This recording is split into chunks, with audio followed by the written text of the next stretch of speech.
Hey everybody, I can't see you all, but can everybody see and hear me okay? I guess just type into the chat if you can see and hear everybody. Yay, I've got one person, sure can, I can see you. Okay, cool, sounds good, sounds like we're good. So I'll do my snazzy intro and we shall begin. Hey everybody, this is Brandon with Roadmap Writers, and you are here today with the woman, the myth, the legend, Miss Chelsea Kardos, for your TV diversity initiative, why we need them, which is super important. I guess, Chelsea, you can introduce yourself and tell everybody a little bit about yourself, but before that, if you have any questions, be sure to type them in the Q&A box down at the bottom. I probably won't see them if they're in the chat, but if they're in the Q&A, then at the end, we'll do like a little question and answer session with Chelsea. But yeah, I guess if you could briefly tell everybody a little bit about yourself and we can jump right in. Yeah, so hi everyone, my name is Chelsea Kardos. I am a coordinator in scripted programming at AMC Networks and Sundance TV. For those of you who aren't familiar with our brand, or with either brand, we are a top 10 television cable network with a large focus on riveting one-hour character dramas. We are trying to get into comedy, but that is we are eons away from that, but it is something that we're eventually going to get into. But yeah, I guess before we dive into discussing the diversity initiatives and of course why we need them in the entertainment industry, certainly in any workplace, but I just want to preface that none of what I'm saying should be generalized for the entire entertainment industry. It should more or less be you should walk away from this educated and a little bit more well prepared with a vision of the direction in which the entertainment industry, from my eyes, is going in, which I think is pretty optimistic and great. So yeah, none of this should just be a generalization of the entire entertainment industry, just from my perspective as a development executive at a television network. So yeah, I think we can go ahead and get started. And again, I'll apologize, I don't have a lot of this information memorized. So if I'm looking down or if you can't hear me because I'm looking down, please let me know. But we'll start with the basics. So what a diversity initiative is, essentially are these mini labs that a network or a studio will sponsor for a set number of weeks, and even for some it lasts an entire year. And this is in an effort to unearth new and unique voices and make them ready in order to be staffed as a writer on a television show or become an episodic director. In theory, this is a really exciting opportunity for the television network or the studio and the talent to collaborate. But more importantly, I think this is a really cool opportunity for them to find younger voices who may not have the lengthy credits of some other talent and bring them into our pool. Bring them into our family at the network or studio. It is important to note that most of these initiatives do have a lengthy application process, and that really varies network to network or studio to studio. Over the course of these 12 to 16 weeks or year-long programs, the talent are likely paired, both writers and directors are paired with a mentor, someone who the studio or network have worked with in the past, and they provide them one-on-one creative meetings, pitch sessions, and conversations, just sort of focusing on like key creative tactical elements that are essential to their success in episodic storytelling. So as a whole, the push for these initiatives is to become more of a model for supporting artists around the world who have new and unique voices and perspectives that otherwise our audiences, at least here in the States, wouldn't be exposed to. It's safe to assume that right now you're probably wondering why do we have to have an initiative for something that a network or a television studio have complete control over? Excuse me. And in my opinion, these initiatives aren't more so to expose the network to a diverse pool of talent. It's really to find, it is because of that, but it's also, I think, to find these younger voices who don't have the credits to really back them up to get them staffed or as a writer or as a director. And speaking for AMC specifically, I'm confident in saying that we have definitely had a harder time vetting some of our younger directors who maybe have a couple of short films under their belt, but we're really confident in their ability to direct an episode of Fear the Walking Dead or to direct an episode of Better Call Saul. But our production team really wants them to have a feature or maybe a couple episodes of something in broadcast, just so we are able to, have faith in them as a whole and really invest in them as talent. So generally speaking, for AMC, I think our goal from these initiatives is to really find younger talent. It's also safe to assume that many of you were wondering towards the end of the Oscars when Frances McDormand went on her beautiful speech.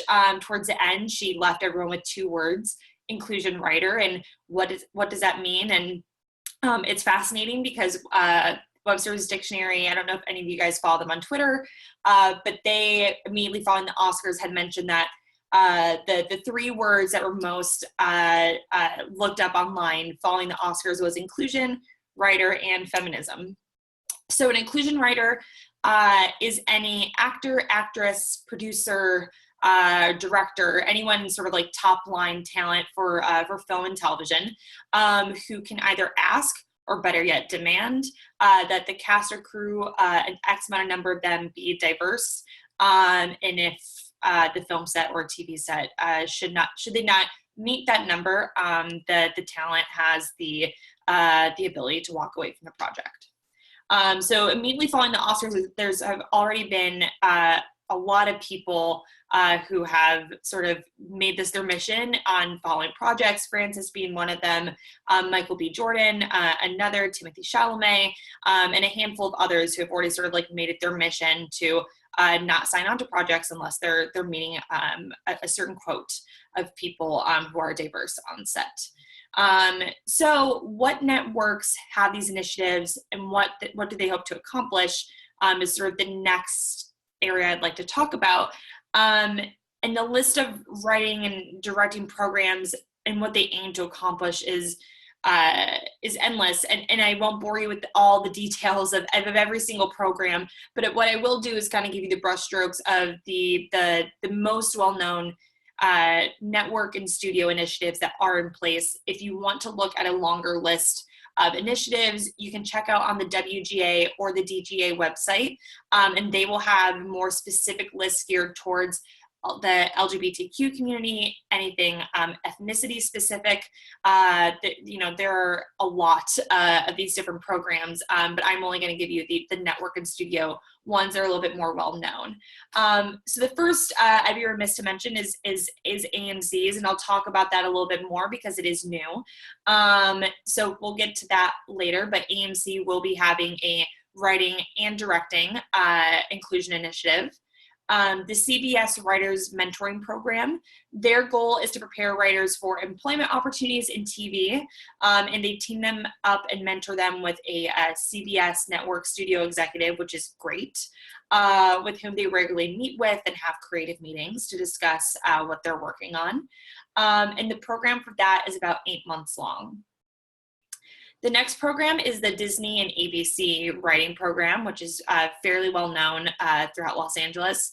The program lasts for 1 year, and the goal primarily is to prepare these writers for employment in television, but also film on a Disney series. It's not guaranteed that these writers will be offered a staffing position, but they do have a healthy rate of people that have been able to get staffed on their shows. And then most importantly, they do team them up with a network executive from Disney and ABC, and also pair them up with a mentored veteran TV writer of their own. There's also the Disney and ABC workshop, which I think is great. They have the writers go through an improvisational workshop for comedy and just general acting. And then they also require them to attend X amount of networking mixers. So the next one is the Fox Writers Lab, which is also pretty well known throughout LA. They're highly selective, very competitive. This lab is for more experienced writers with a unique voice and background, maybe in indie film, but they're wanting to get into TV and kind of figure out what their skill set is there. But mainly they want to further skill sets with veteran showrunners to build a portfolio in writing for TV. The next program is the NBC Writers on the Verge program. This program is about 12 weeks long, and it assists in polishing TV writers and readying them for a staff position. So this is great for any lower level or baby writers that are looking for, who may or may not have representation, but are hoping to get staffed soon. And writers who are almost there and just sort of need that final bit of prep. This is sort of like the ideal program for them to get into. The next one is the Sundance Episodic Story Lab, which is also highly competitive and selective, as many of you may or may not know. But this is sort of the Everest of writers' labs and directors' labs, because it really puts you on the map with so many different types of people, and you're working with really well-established filmmakers and television writers. You are allowed to have one-on-one creative meetings with various creatives. The most obvious would be Robert Redford, but they fly out even some of our own network executives to attend the episodic Story Lab, and then they also have people from the Sundance Institute, and then usually a couple agents and managers will fly out for that as well. And this lab is a sister lab to the Sundance feature film program, the Native Film program. And then they also have a new one that's more geared towards digital. So for YouTube, I believe it's called the YouTube New Voices Lab that Sundance is hosting. So if you're interested in digital or you like more short form media, that might be something to kind of look into. And again, that's called the YouTube New Voices Lab. And then the next writers program, also from a film festival, is the Tribeca All Access Writers Program. This is mainly for fiction and documentary storytellers, because that's sort of what the Tribeca Film Festival focuses on, or that's sort of their sweet spot. And that is geared for both writers and directors. The next program is the Universal Writers Program, which is also very well known, and it identifies experienced and up-and-coming writers with a unique perspective. That's sort of their real twist on it. How you judge a unique perspective is beyond me, but they really want someone with a really unique voice. They want writers who fit within tonally within the realm of the UCP and Focus Features family.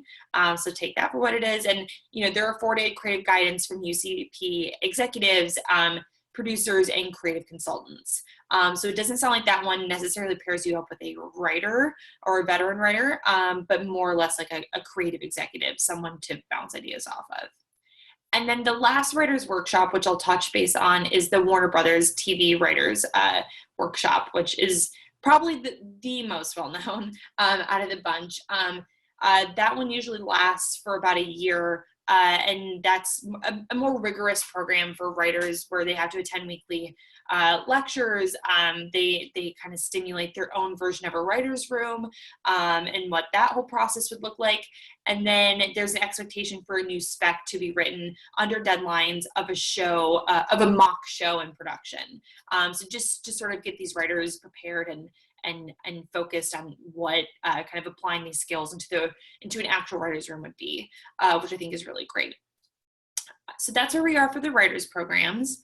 In terms of directing, most, if not all, of the directing programs pair you up with an experienced director in episodic, and that's usually for a 16 to 20 week boot camp.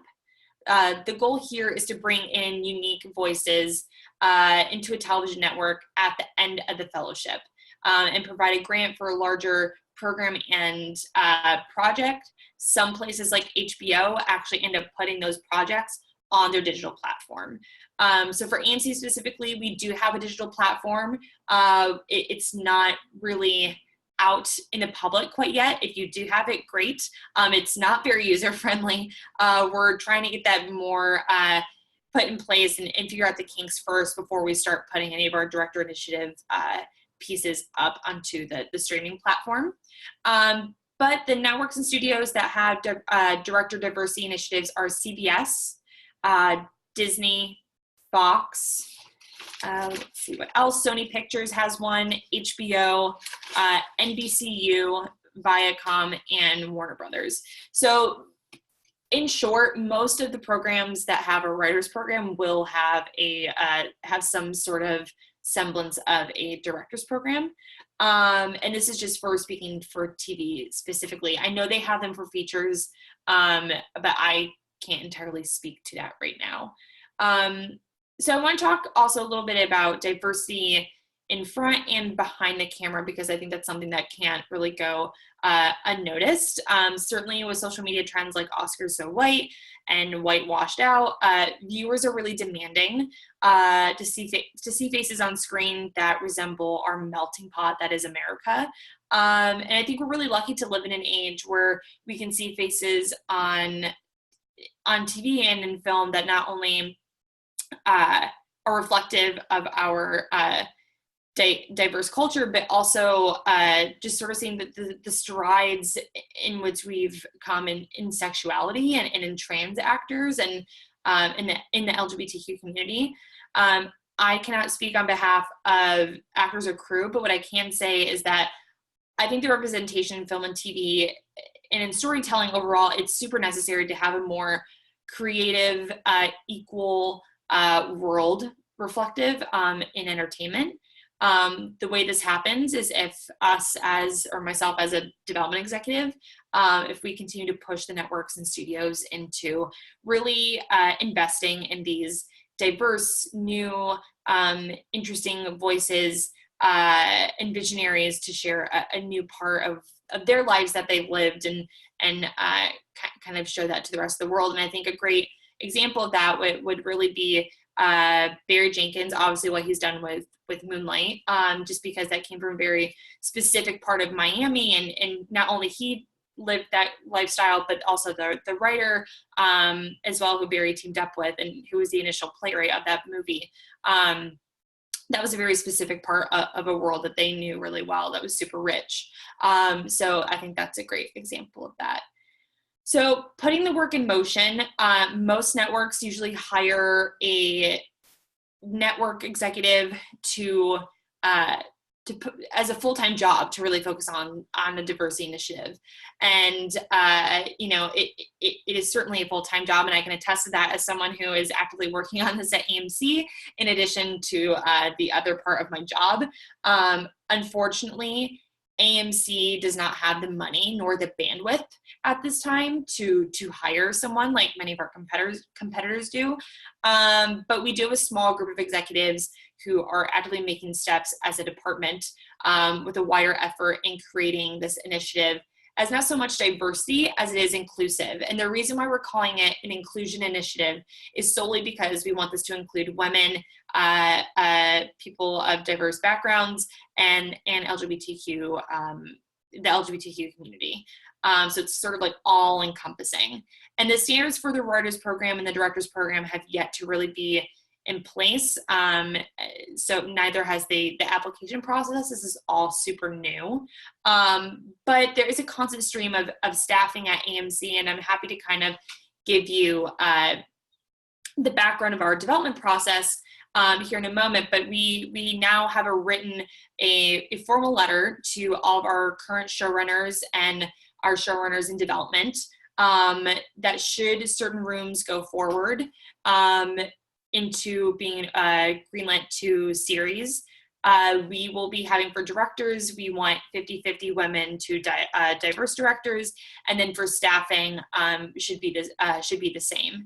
The thing that I want to just mention too, and I think AMC is very conscious of, and I think I would hope the entire industry is as well, is that with these diversity initiatives, what you want to make sure you're not doing is just checking off a box of like, great, we have one person that's diverse, great, we have a woman, great, we have someone who is representative of the LGBTQ community, because then it becomes, you become immune to just sort of like the original idea of like what this is supposed to do. You don't want this to become just checking a box. I think you really want to make sure that you are investing in experienced and unique talent that you want to nurture and continue nurturing in the family and kind of create their own little spot at the network or studio. So just going back for AMC's development process, we're a little unique in that most networks usually pick up a pilot. We no longer pick up pilots. We actually create these mini writers' rooms in place of a pilot. So we will have 2 development cycles a year. And within those development cycles, we will estimate a number, have about 25 projects in a cycle. Over the course of 20 weeks, as we're working on buffing out these pilots, we will either pass on certain projects because we're simply not in that space anymore, or we don't think the project is quite going to get there, or we need to roll it into the next cycle. And so come the end of the 20 weeks, the entire department reads every pilot within that cycle. We then take our top picks to our guys in New York, where our headquarters are, and they sort of make the final decision of, okay, these 2 or 3 projects we think are ready to go forward and start a mini writers' rooms. The rest of the projects we are either going to pass on if we don't feel confident in them anymore, or we will roll them into the next cycle. So those 2 to 3 projects that we are ready to take to a writer's room, we let the writers know, we let the producers know, and we staff them like a regular show. So we staff them with anywhere between 4 to 6 writers, plus a writer's assistant, script coordinator, and all the admin staff. And we open the rooms for about 16 weeks. Over the course of that 16 weeks, the writers room will write anywhere between 4 and 6 episodes of the series, in addition to sort of like a format of a larger holistic idea of what future seasons will look like. Come the end of the 16 weeks, we then again read all the scripts more as a package instead of just a pilot. And then we take our favorites to New York and we start that process over again, where they tell us, all right, we are ready to invest in X show if you think they're ready. And then we do an entire series pickup instead of just a pilot. It's a little bit more economical. It's certainly the only way I know how to do development, because this is the first place I've ever worked at as a network. But it's really smart. And I think it's interesting because I think we're able to, just to tie it back to the original discussion, of course, with finding new, young, diverse talent, it allows us, since we're kind of in this constant stream of staffing, to find new, younger, less experienced writers who have a really great voice and want to be heard. So just to sort of tie that all together, the importance of these programs, and at the expense of sounding like a broken record, is to really push the limit of storytelling. From my perspective, that's what this is. And the perspectives in which our audiences need to be exposed to are really endless. And I think we're in a really crazy current political climate where we need a major wake-up call. And I think this sort of new, younger generation of creatives are really going to be a true sign of this moment in history and in the world, and sort of expose us to a whole new group of storytelling. So that is where that's my spiel. That's what I have right now for the diversity initiatives. I really am excited to see where the next sort of like 5 years go in entertainment. I think it's going to be really big. We've already have seen a huge change on our shows at AMC since we've put this demand in place of 50-50 women and diverse persons for directing. That's sort of like the easiest part to start at. For current shows, at least. For development, it's obviously easier for finding new writers. And, just to be completely honest, we had initially had a lot of pushback from certain showrunners who were really comfortable, not because they were against hiring diverse people, but because they were so comfortable with certain directors. And especially when you're in a 3rd or 4th season of a show, you don't want to ruin any sort of like great rhythm that you have going on. But after a really long discussion, they were really open to it, as long as that director was kind of shadowing on a few episodes prior to that, so they had ample time to prep and prepare. And I think we're getting to a place now where it is no longer us having to push this onto any sort of showrunners or producers, and it's becoming more of a habit than anything, and a good habit at that. So yes, I'm excited to see your guys' questions. I've been seeing them pop up at the bottom of the screen quite a bit. Brandon, should I just go ahead and look through the Q&A, or are you going to ask them to me? I can read them if that's cool. And Yeah. then if you just want to answer. I'm going to read the ones that apply to diversity. Some of them are just kind of all over the place a little bit. But okay. By younger voices, do you literally mean age or by time in the industry? Does this leave hope for those of us that are older just by trying to break into the industry? Yeah, no, it's all encompassing. I don't think that younger should be yes, literal as an age. We're not going to hire someone who's like 15 years old, but we will hire someone who is like, obviously trying to get into their writing career, but younger as in like a more green, inexperienced writer who may be older. So that covers both ends of the spectrum for sure. Cool. Also, just in general, maybe could you speak a little bit more on older writers? Like a lot of people had questions about just as far as age that way, like how can kind of, I guess, older writers break in, or any techniques or anything? Yeah, that's a great question. I don't want to toot your guys' own horn, but I think partaking in the roadmap writers kind of family, I think Joey and his entire team have a really great pool of people like myself and people from all over different production companies and networks. So just getting to know you through this is really great. I've had a number of friends who are managers and agents hire people through this, or I'm sorry, sign them through this. I think that's a really great way if you're a little bit older and wanting to get exposed to that. There's also a couple of different script lists that are open to anyone. I know the Blood list, which is more for like horror writers. Pretty much anyone can submit their script to that. I don't know the deadline for that specifically. There's the We for She list, which was started by Katie McCaffrey, who's an agent at the Gersh Agency, and that's primarily for women who want to write in television and write strong female characters. If you, for some reason, if you dabble in playwriting, there's always the Kilroy list. The Kilroys are a pretty well-known family in the theater world, and they put out a list of writers that have really unique perspectives and voices every year, sort of like towards the end of the year, towards like December.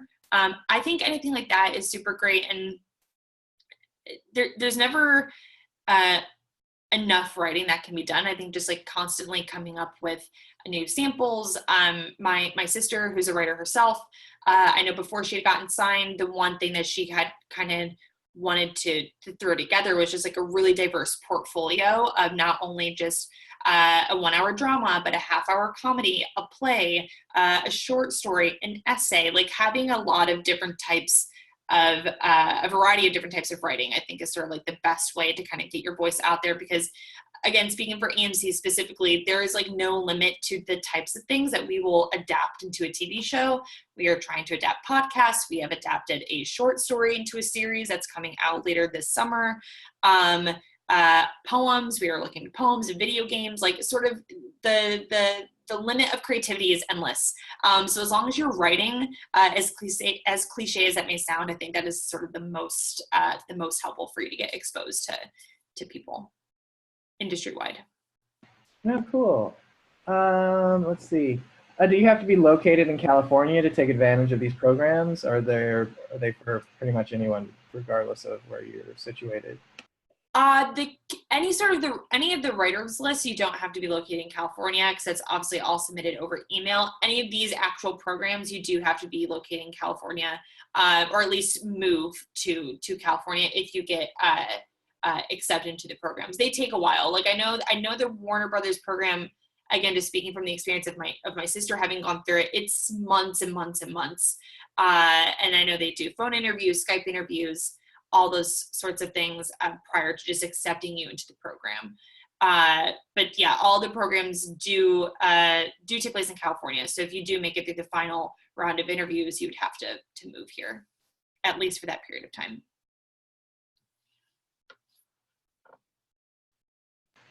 Let's see.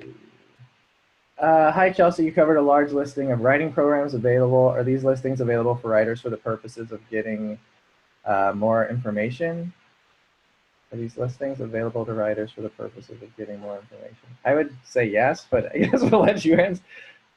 Yeah, sorry, can you say the question one more time? You covered a large listing of writing programs available. Are these listings available to writers for the purposes of getting more information? Yeah, I mean, I only went through the list of the most well-known network and studio programs that are available for writing and directing. If you go onto the WGA or DGA websites and you type in diversity, if you go onto Google and type in WGA diversity programs, that list will come up, and there are specific lists geared for the LGBTQ community, Native American, Hispanic, African American, Pacific Islander. Like there's a lot more than what I mentioned. If I wrote down all of them, we'd be here all day long, and I'm not going to bore you with those details. But yeah, that was just sort of to educate you of the types of programs that are most well known around here, sort of the length of time that they span, and what each one encompasses. And I think the general thing to take away from that is just every program inevitably pairs you up with a creative executive or a writer that they've worked with, a writer or director that they've worked with in the past that fits your taste to help you and prepare you for the end of that program so that you are ready to be staffed, or you are ready to be hired as a director. Cool. Do you have any information on opportunities for writers with disabilities? Because there used to be info on WGA's site, but now there isn't. That's really interesting. I was about to say the WGA website because we recently had a meeting with them where they said all this information was listed on there. I will look into that, and then I will get back to Brandon, you, or Joey, if you can let whoever this person is know. Cool. So yeah, the people who asked about that, I will shoot an email once we follow up. I will say this much. If it's any consolation, like we have taken meetings with, I've had like 3 or 4 meetings with writers who are blind, that are repped and have been staffed before. So it's certainly not impossible for writers with disabilities to get represented and staffed onto a show. Cool. Possibilities are out there. Next question. I've considered applying for the Fox Diversity Writers Initiative before, but if I'm not mistaken, a writer has to be invited to apply. How does one go about getting invited? Do we have to have an agent submit for us, or do we just wait and hope that we get contacted? Yeah, I think it's a mix of a couple things. I think your reps have to submit you or kind of like throw your name in the hat, or you have to get vetted by another showrunner or director, not necessarily that's within the Fox family, but someone who can speak to your creative abilities. So yeah, some of these programs they may not be for you if you're a little bit more inexperienced. That's why I wanted to kind of put out in front with the Fox and Sundance too. They're a little bit more competitive, and they're super selective on the types of people that they bring in. But I wouldn't make that your sole reasoning for not trying to apply. And I think that's a larger reason. I don't know if Roadmap Writers has a relationship with anyone at Fox or FX, but certainly in other pitch sessions, if you guys are open to it, and if the opportunity is available to you, I would try to get your face in there with those people for the 2-hour sessions for sure. Oh, totally. How do I know when I'm ready to enter a program? It's a tough question. I think it's to each their own. Like if you feel the most comfortable in your ability to write or direct, it's a confidence thing, and I think that just really varies person to person. I have had friends who are super green, and in my opinion, not the best of writers or directors, but they feel super confident in their craft and they submit themselves. And I'd say 7 out of 10 times they have not gotten in, but that like one opportunity that it gets them somewhere, at least gets them FaceTime with someone at that studio or at that network, that means something. So definitely don't hesitate to apply to these sort of programs and put yourself out there. Cool. How many times should I enter a program if rejected? It's a great question. My sister has applied to the Warner Brothers program 9 times and has never gotten in. But that hasn't stopped her. I mean, now she has stopped because she's staffed. But she's sort of like an anomaly. She was someone who didn't get staffed through one of these writers programs. I think you keep applying until you get tired of the process. And again, I think it's a really great way for because they do everyone, whether it's a lower level exec or not. Someone is reading and watching your material. So even if you don't make it through that process, this just maybe be a really great opportunity for them just to reach out to you just for a general. So yeah, never submit too many or not enough times. Cool. Will AMC hold open applications for their inclusion program like the other network fellowship programs? If so, how can we find out some more information about how to do that? We will be. That entire process is being sussed out right now. So I don't have any more information other than that.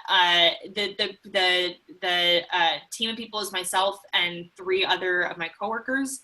And I would say over the next 3 to 4 months, that process will be put in place and we'll be going out kind of industry wide, but it is going to be a more open, more of an open program than just being super selective and competitive.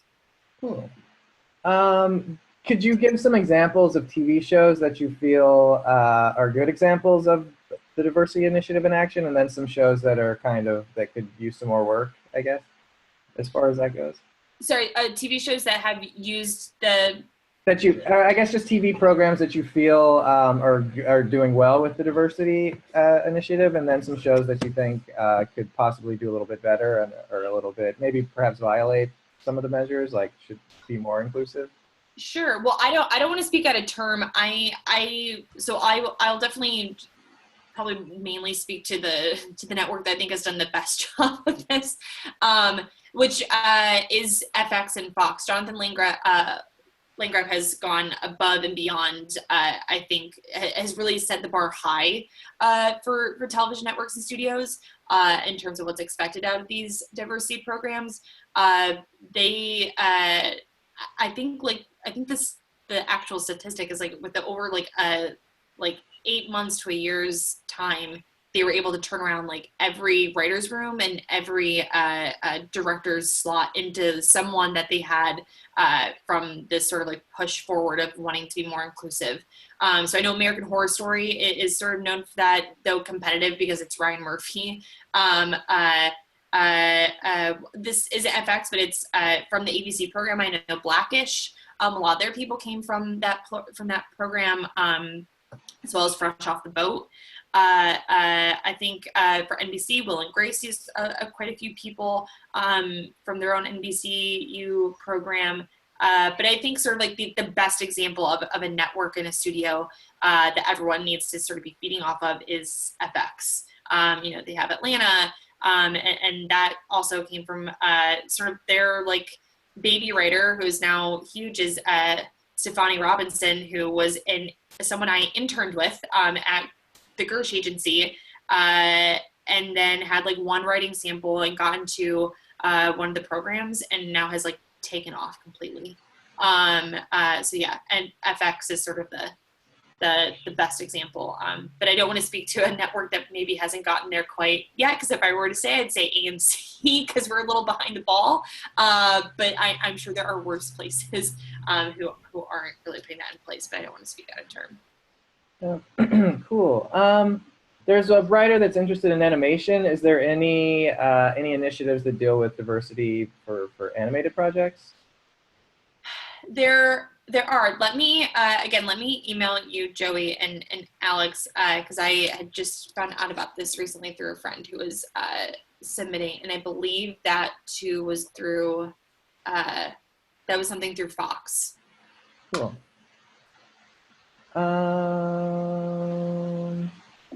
Let me see. Keep sending in your questions, guys. I'm trying to get the ones that deal specifically with what we're at, and then I'll ask like a few of the more random ones later. Ba, ba, ba, ba, ba. Ba, ba, ba. Are there any, I guess, genre-specific initiatives for like perhaps diverse writers that stick with sci-fi or primarily comedy, or does it kind of just mix all together? I think it mixes all together. I will say for like NBC, since they under the larger umbrella they are part of the Sci-Fi Channel. Uh, I'm sure that they kind of divvy up uh, writers that maybe they won't end up going forward and pass it down to their friends at Sci-Fi. But they're, I think, genre specific. Then it gets a little too almost too specific to the types of people that they're interested in. So no, it's sort of most, I will say with the exception of AMC, because we haven't quite gotten to into comedy and we're mainly known for drama. Ours will be more drama and probably genre focused, just with The Walking Dead and Preacher. But most places, because they're a little bit more diverse than us in terms of half hours to hours, they do both comedy, drama, sci-fi, all of that. Cool, cool. What is this?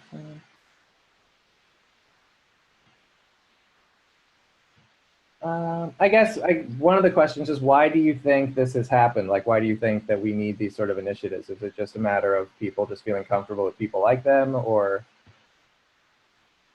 Why do I think we need these initiatives?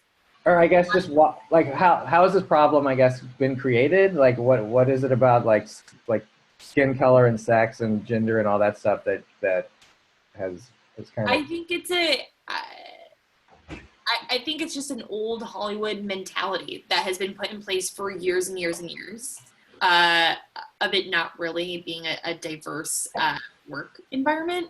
And as years have gone on and new generations have come into the business, this has been something that we've wanted to have a larger focus on and a larger push towards.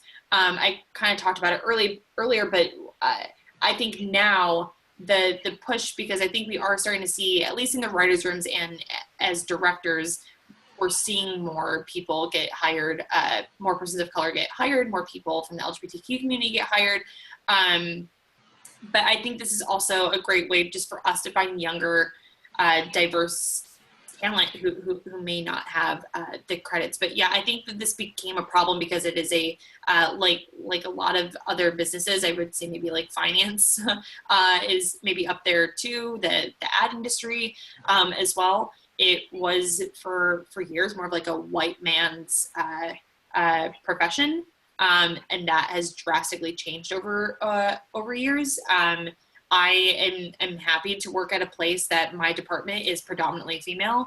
This is the first time I've ever worked in a place like that, but out of 17 people in our department, 14 of them are women, and many of them diverse as well. So I think it's just a new generation of people kind of coming in. Cool. Can you speak a little bit about film? Do you think film has as much opportunity for diversity as TV does? Absolutely. I think the Sundance Labs have done a really great job of doing that. I haven't worked in film in a really long time, but I know that their like own feature film labs do tend to be a little bit more diverse. I think now too, because film and TV are so they're basically one of the same in terms of the type of talent that we're using. It's been a really great way for both of us to be exposed to a lot of different types of people. But yeah, I think film is right up there. I'm just not as quite familiar with the types of programs that are offered in the feature film side of the industry. Cool. Someone asked if you could just briefly recap the Universal Writers Lab again. Yeah, one moment.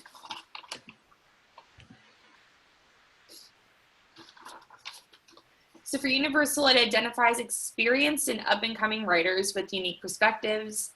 They want to find writers who fit within the tonal realm of UCP and focus features.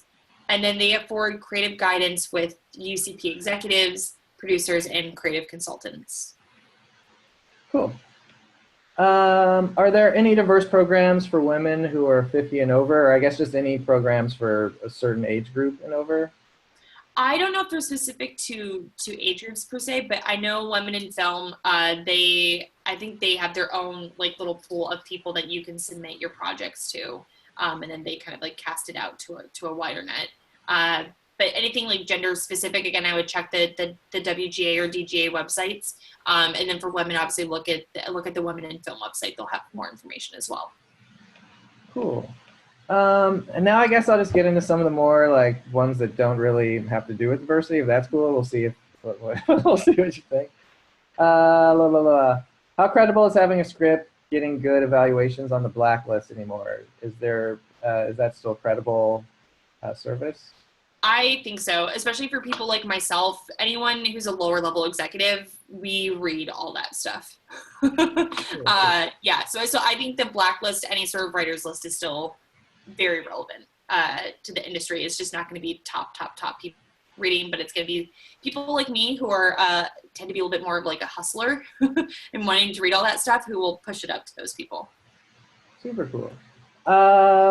One of our writers created a proof of concept for a feature film script they wrote. They just asked, is this the best way of promoting their own writing? Or I guess just as a diverse writer, what's a good way that people can promote their writing? Is it the best way like through a proof of concept or through these initiatives, or? Yeah, I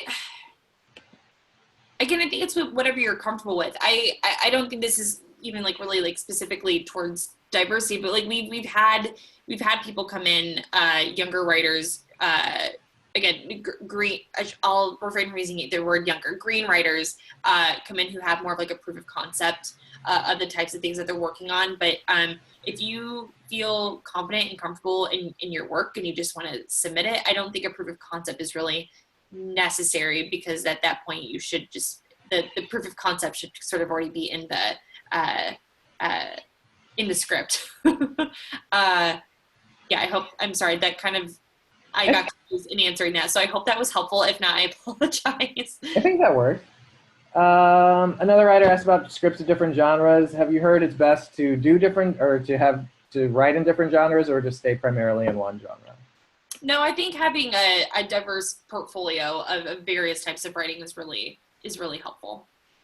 Because I think then putting yourself in one genre kind of pigeonholes yourself to even be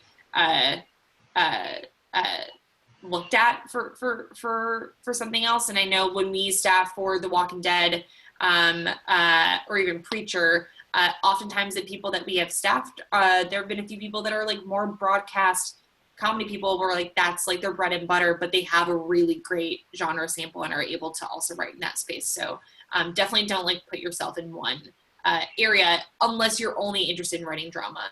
If that's what you're interested in, then I say yes, stick with that, go with God. But if you're interested in like maybe in a comedy, maybe dipping into like a space race or like or Western, I love Westworld for what it is, but like I am always looking for like a new cool spin on a Western.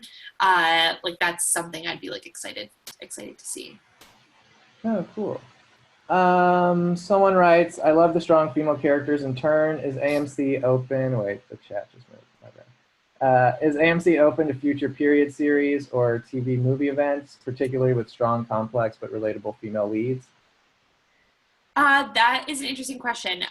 So period pieces, to no one's surprise, they often, as interesting as they are, and I think AMC has probably pinned themselves as like the period piece focused network between Turn and Hell on Wheels, and now with The Sun, and certainly coming up the Terror, which some of you may or may not know about.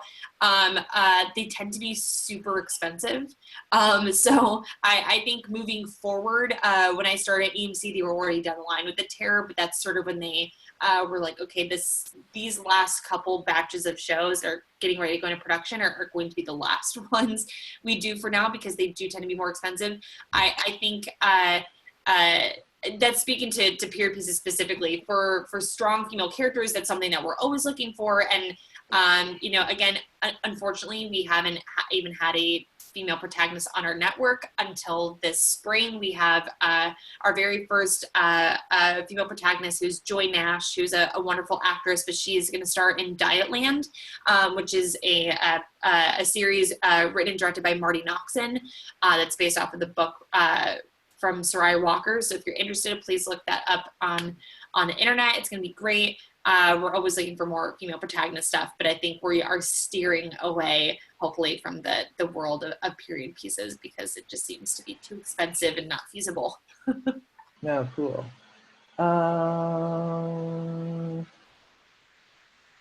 For diversity initiatives, does the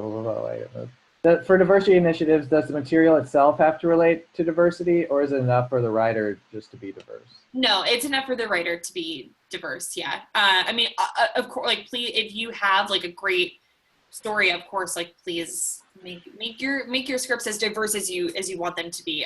But no, that doesn't limit you to having to write a diverse script. It can be anything you want it to be.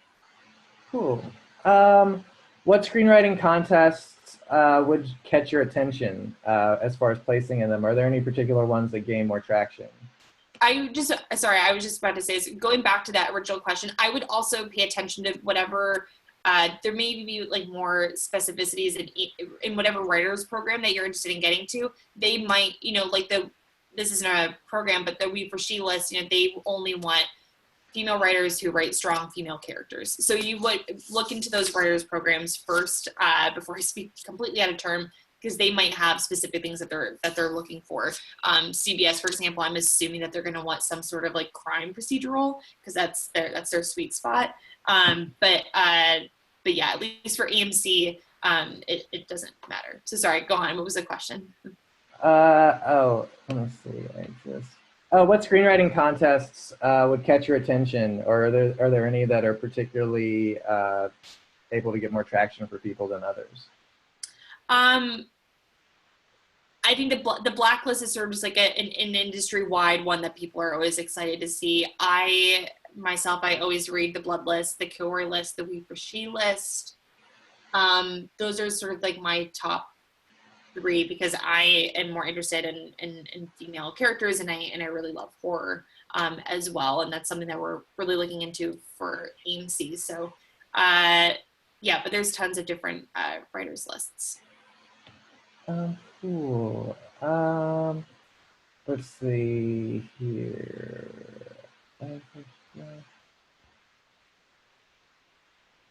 I have a short form web series about diversity. Should I produce these short form videos, or just try to write a script, or just try to shop the script? No, I think you should go ahead and do the entire series. It's interesting. I think people are becoming more open to high maintenance is sort of like the best example of like HBO taking a series from Vimeo, YouTube, and creating that into an entire half-hour series for them. But I think you should shoot the entire series. HBO is doing another one. I don't know if they're in production now, if they're in development, but called Brown Girls. That's a comedy about an Indian girl who lives in New York and is exploring her sexuality. So we recently had a meeting with Sirocco Dunlap, who wrote on Man Seeking Woman, and just had a short form digital series on this great forum called topic.com, Topic Studios, which I encourage you guys all to check out. That's another really great place that encourages diverse writers and filmmakers. But she had her whole digital series from on there, so that they're now taking out as a half-hour comedy. But yeah, definitely encouraged to shoot the whole thing. I guess when it comes to writing diverse characters, how are some ways that creators can kind of protect themselves from possibly being, stereotypical or something like that? I think pairing yourself up with either another creative partner, whether it's a writer or a producer or even just a consultant, that is authentic to that voice.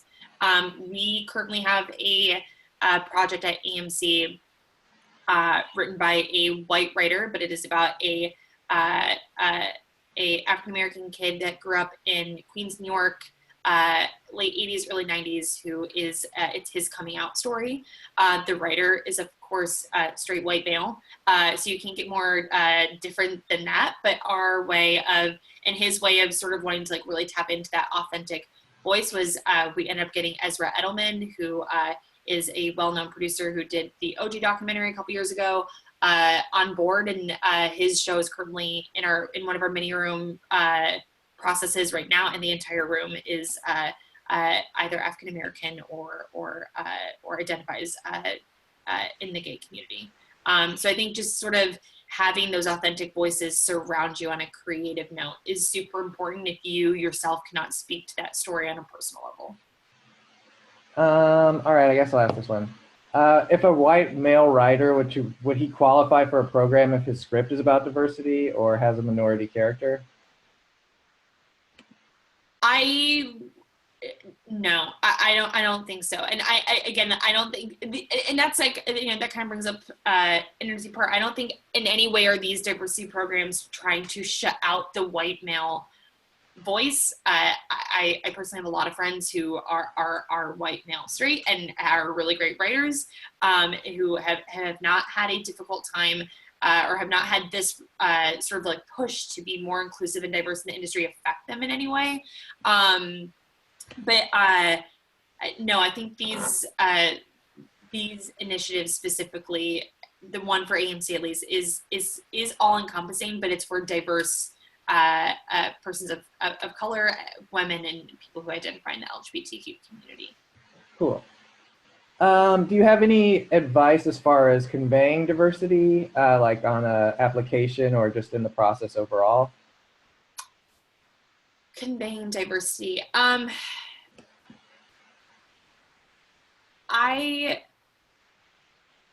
haven't really looked deep into like any of these applications. I am under the impression that some of them will specifically ask what you identify as. And then I do believe some of them also have like a personal essay where you kind of have to speak to your own background and story to the extent of what you are most comfortable with. But yeah, that's as much as I can really answer on that. Yeah, cool. All right, these are all super general, but I'll just ask them anyways. How many episodes are typically in a series pickup? That varies network to network. For AMC, it's 10. Netflix usually does 10 as well, but sometimes they've done 13. We've had some. I know The Walking Dead is usually 16 from time to time, but I think 10 is usually the average, anywhere between 8 and 10. Cool. Blah, blah, blah. Is a period piece more enticing if it's a true story? Of course, yes. But I actually think The Terror, which will be out at the tail end of March on AMC, is sort of like this perfect example of it's a true story, but there's also a fictional element added to it. I think if you can add some sort of like fun spin to it, there's a way that you can do that and not make it completely and not completely botch the non-fictional element of the story. But yeah, I think too, just like in general, people gravitate towards more like true story focused shows because we're just interested in learning more about our own history and where we come from and that sort of thing. But I think if there's like a fun, fictional element that you can add to it that doesn't take away from the original points of the story, I think you could do that and be fine. Cool. As far as approaching networks, like in AMC, for instance, is it better to go to get a producer on board, like a Craig Silverstein, or is it better to just approach directly with the script and the materials? I certainly think if you're more of an inexperienced writer, having someone like Craig, who is beloved by the network, is super helpful. But if you are a little bit more experienced and you are repped, of course, having your agent or manager submit you when we're staffing, I think is probably the best way for you to get read and noticed. But yeah, always having some sort of producer entity is helpful or a supervisor. Cool. Can you speak a little bit to which programs are open to international writers, or any of them, or all of them, or does it really matter? Let me look into that. International meaning like you're located internationally, I'm assuming? Yes, he says he's from he's in the UK, but he's obviously happy to travel. Got it. I will look into that. Cool. I wouldn't be like unsurprised if the BBC has something like this there in the UK, but I can look into it. Cool. Do you have any idea if there's a percentage from each minority group that these initiatives accept? That should either be available on the WGA website, or if you click on the link that's listed within the WGA website for each program, they usually have it listed. Cool. And then do you know if there's any minority groups that are especially underrepresented? That's a great question.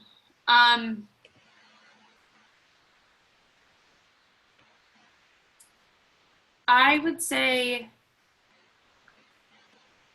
just from, again, like speaking from an AMC perspective, the types of people that we've been submitted, I would say maybe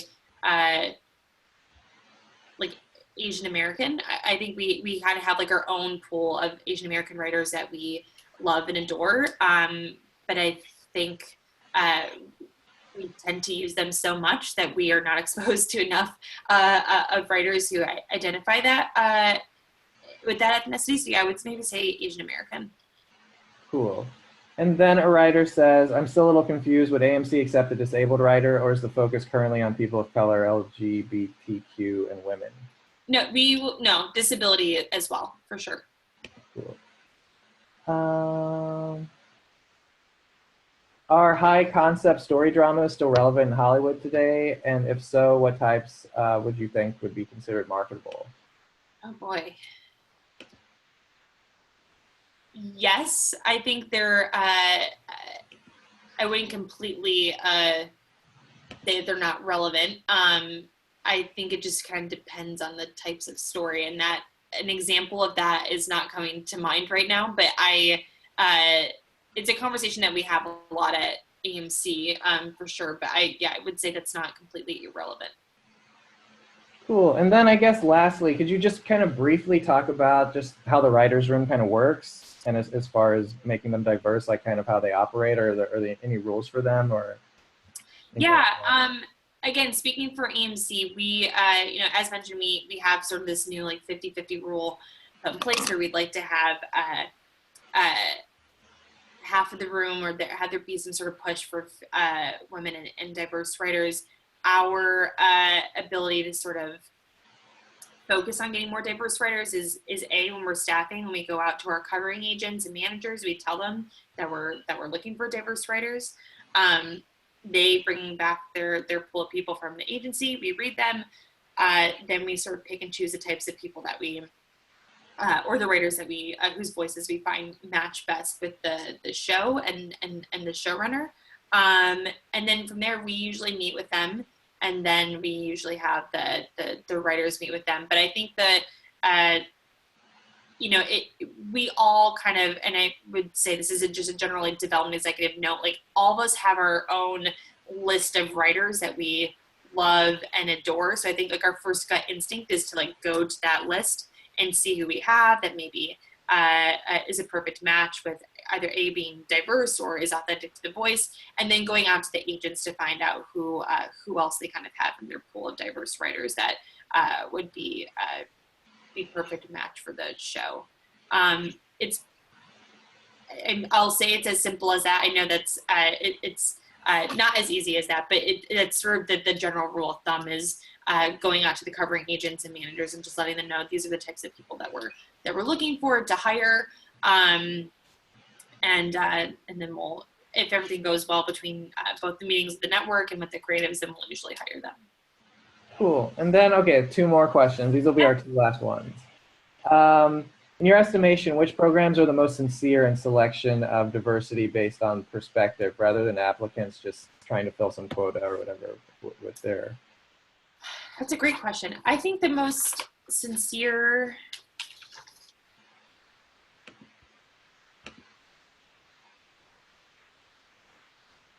I would say CBS. A lot of Latoya Morgan is like one of our beloved writers at EMC who wrote on Turn. I believe Latoya came from the CBS program and really loved it. So I would say maybe CBS. I would definitely vouch for Fox, though it's competitive, and Warner Brothers. Cool. And then I guess we'll end on this one. Broad question. Do you think this is all getting better as far as the diversity is going? Do you think? I do. I think again, I think it's unfortunate that this like even has to be a topic of conversation when this should just be something that we're actively doing. But I think it's going to be more of a slow burn process of this becoming a non-problem that we have in the industry. I think in some respects it's always going to be an issue. But I think now, and certainly with the whole like Me Too movement with women and all of that, like I think we are seeing an atmosphere, a no bullshit atmosphere, sorry for lack of better words, where like people aren't just going to settle for anything. They're really going to actively try to make a change within the network and the studio and all the way down to the cast and crew. And crew for me, I think is just because they're behind the camera doesn't mean that they're unimportant. I think that's if anything, it's more important. And certainly with this inclusion writer aspect of these projects now, a lot of these actors are going to be, they don't even just have to ask for it, they can demand that these projects have X amount of talent and crew that are diverse. And if a project wants a certain talent enough, they're going to go to the extent that they have to in order to get them locked in. So I do. I think we are moving towards a more optimistic future of having it be more of a melting pot industry. But it is just like anything else. It's going to be a slow burn. But I'm very optimistic.